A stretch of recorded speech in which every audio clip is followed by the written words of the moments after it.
Today's episode is brought to you by Philip Price State Farm and also Magnificent Cuts. On today's show, we speak with Jackie Carson, the head coach of the Lady Furman Paladins. We talk about her historic career at Furman University and also what she's been up to as a head coach. You're now rocking with the best, which is Enough with the BS podcast in 3, 2, 1. Enough with the BS podcast. You are rocking with the best. Welcome to the best. Rocking with the best. Welcome to the best. Rocking with the best. Welcome back to a brand new episode of Enough with the BS podcast. My name is Tyler Butler. I don't have my right hand man Josh Smith with me today. But you're now rocking with the best sports show in the upstate. We have a real good treat for you today, I believe. This is our local portion of the podcast.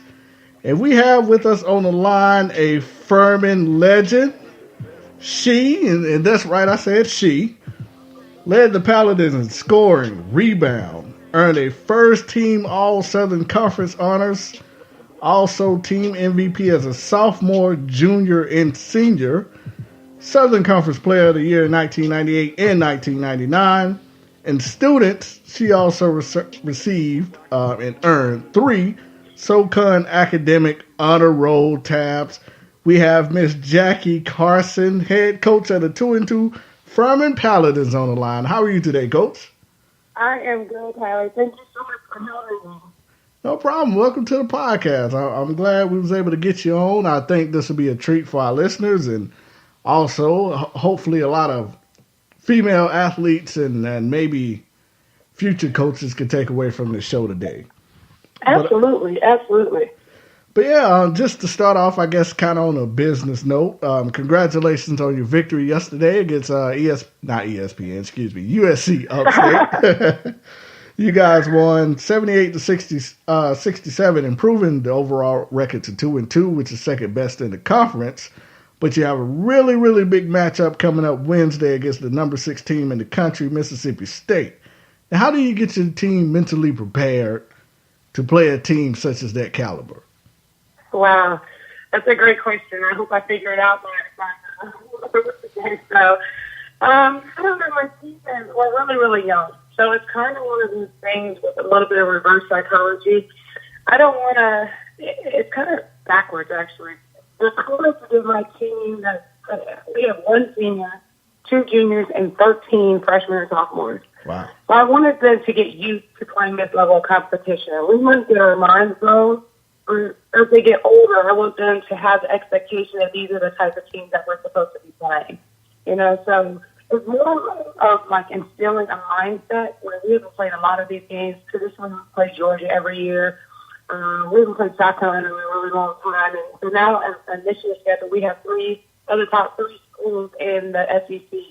And so I want them to have this mindset that these are the type of schools that when we make the NCAA tournament that you're going to try to play, and we can't be scared the first time that we play these types of teams.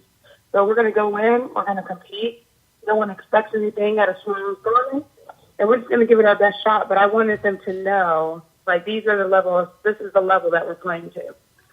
Yeah, absolutely. And with such a young team, and you're playing upstate one week, and then you turn around and have to play the number 6 team in the country, how do you guys not fall into what they call the trap game, where you're looking forward to the next game, but there's maybe not as big of an opponent coming up? How do you get them to maintain focus in that realm and not already jump to the following game? Yeah, absolutely. We've made a big point this year that our season is 1 game long. You know, so we go into 1 game and we're not looking past, we're not mature enough, to be honest, not old enough to be able to look past any opponent. I don't care what level opponent that is, whether it's the SEC opponent or one of our Division II opponents. We can't look past anyone, you know, because we have a lot of things that we need to fix within our own team. So everything has been stressing. Instead of looking at long-term goals, long-term successes, we look more so like, what do we need to fix in the long term? What do we need to do to be successful? So that's our conversation every time. What do we need to do to be successful against Mississippi State? And then following that, what do we need to do to be successful against College of Charleston? So it's one of those things where we never look at the following game. Everything is our focus on how can we beat Mississippi State. So as a coaching staff, we try to be very intentional to make sure that we're not talking about any other thing past whatever game is coming up next. Yeah, absolutely. Now, I know no matter what, no matter the matchup, you as a head coach always have to prep. And I always talk about, yeah, absolutely. And I always talk about as a host how much prepping I have to do to get ready for a show or an interview. But what all goes into prepping for an opponent, either the week of or the day before? Wow, it's monstrous. Like, we talk to our girls all the time, and we say, you have no idea how long this takes. And even so, more so, I think as an assistant, the grind is a little bit longer because, as a head coach, I'm kind of looking at the big picture all the time and what I can improve. But the assistants are literally breaking down probably 3, 4, 5 games of film, looking at tendencies, looking at, offensive tendencies, defensive tendencies, matchups. Everything in there. So literally a scout could take up to, 10 to 12 hours minimum of prep time, and so that's the crazy thing. For me, like I said, they're throwing stuff at me left and right all over the place. And so it's a situation for me where, like, I have to analyze all of that, and so, it takes a good amount of time. It's a pretty good chunk of time. In terms of getting the scout and just everything, we got to look at what sets they're going to run, they're going to hold us, what defenses, and then you got to prepare for all of that stuff. So, scouts are long. Yeah. They're very, very long. Absolutely. And once again, we have on the line Furman's women's head basketball coach, Jackie Carson.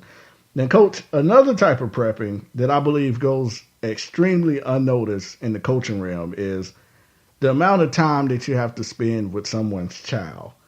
Now, coaches are like a second or third parent, in my opinion. Absolutely. Can you share a story where maybe you had to take the coaching hat off and at that time just be someone's mother or mentor? Oh, goodness. I mean, that's daily. I have so many stories. I'm trying to think of a good one. Because, when we sit in a parent's home or in a restaurant or something like that, and part of my recruiting that I take very serious is that ultimately from 18 to 22 years old, I'm going to spend more time with your child than you are. And that's just the part of Division I that many people don't realize. And so, goodness, I mean, daily I'm having conversations with young ladies about their social lives. What am I going to do after college? I mean, gosh, I would say the majority of the conversations I do have with the girls outside of classes are about nothing that deals with basketball. I'm really trying to think of a good one. Like I said, we've had some young ladies that have had some tough times with family life, so just being a mom and checking in with them, and they always call me Mama Carson. I have a 4-text rule. Anytime they go out of town, they have to text me and tell me where they're going, and it's not just so I can monitor their life. It's so that my mom always made me do the same thing. So I know when you get there, I know when you're safe. I know if there's something going on in North Carolina and someone's going to Georgia, I have to worry about you. So they know I have so many mama rules. So, goodness. Like I said, there's not a really true story because almost being the mama coach is more so than being the coach itself. And so, yeah, it's part of the deal. Like, I don't understand coaches that are able to separate that with their student athletes. And, these are all I really have $18 because I have 16 on the team and 2 of my own that I've earned. So. And, I asked that question based off of what I've been seeing lately in women's sports. And it's very unfortunate. And we, as a podcast, I'm kind of notorious for taking on big stories that I don't see ESPN or Fox Sports or anyone going after. And 2 of the biggest stories are podcasts I've had. I went after Penn State. I also went after Michigan State, and we did a podcast on the USA scandal. Now, of course, Penn State mostly dealt with boys, but Michigan State and the U.S. Olympic team had to deal with women. As a coach, but mostly as someone taking care of someone else's child, How do you guys look at situations like that with major universities or even the Olympic team and see what's going on in women's sports? Gosh, it's scary. It's really scary. I would say, what I saw with the gymnastics. Uh-oh. Yeah. Still there, Coach? Hold on real quick. Okay, we're back. Had a little technical difficulties. Sorry. That's okay. Just for the listeners, we were talking about the situation with Michigan State and the Olympic team, and I kind of wanted your feedback on that situation. Yeah. Like I said, coaching so much more now, more than ever, it's not even coaching. I go into my office every day, and I was like, wouldn't it be great if all we could do was X's and O's and coaching and stuff like that? What our young ladies, even young men, are surrounded by on a daily basis. There's so much mental illness coming into it. There's so much, there can be so much corruption coming into it. And it's really scary that, that ultimately your child can fall in the wrong hands. And that's the tough thing about it. And so that's why, for me and my staff and just the people I associate with, and, it's much more than coaching, because you are taking on, some mom and dad's little girl. You are taking on something that's bigger than basketball. You are taking on something that's bigger than whatever sport that they're playing. So that is so important. I can't imagine. I did gymnastics before I had a serious growth spurt, and not to that level, but my God, I just cannot imagine whatever sport you're trying to be your best at and that type of thing happening. And so widespread. That is absolutely sickening to me. And so, like I said, I think with a lot of parents and a lot of coaches, you really have to be careful who you surround your daughters with and surround your sons with. And in this situation, and my mom was like microscope on every situation that involved me. I wouldn't say she was a helicopter parent, because she didn't really interfere, but she always watched. She had a careful eye on everything. So I think that is something that's a little bit, it's scary, but you've got to do your research on coaches. You got to do your research on clubs and teams and situations. And like I say, and even in most situations, I don't even know if that can change anything. Uh-oh. Still there? Okay. All right, we're back. Okay. Oh, okay. That's all right. But, yeah, hey. like I said, I know a lot of those parents probably felt like they were doing the right thing and probably took all the right steps to protect their kids. It's just very scary, but pretty scary environment. So as much research you can do on any of those situations, or I would just say any situation, recruiting or coaching and playing a club, winning a team, just do as much homework as possible. And gosh, I don't know. That's just such a scary situation. Yeah, absolutely. Now, well, on a lighter note, most head coaches that play the game, they had an okay playing career, but that's definitely not the case with you. You ranked second in points scored, fourth in points per game, second in rebounds, seventh in rebounds per game, fourth in blocks, also 37 points against Middle Tennessee State is a record.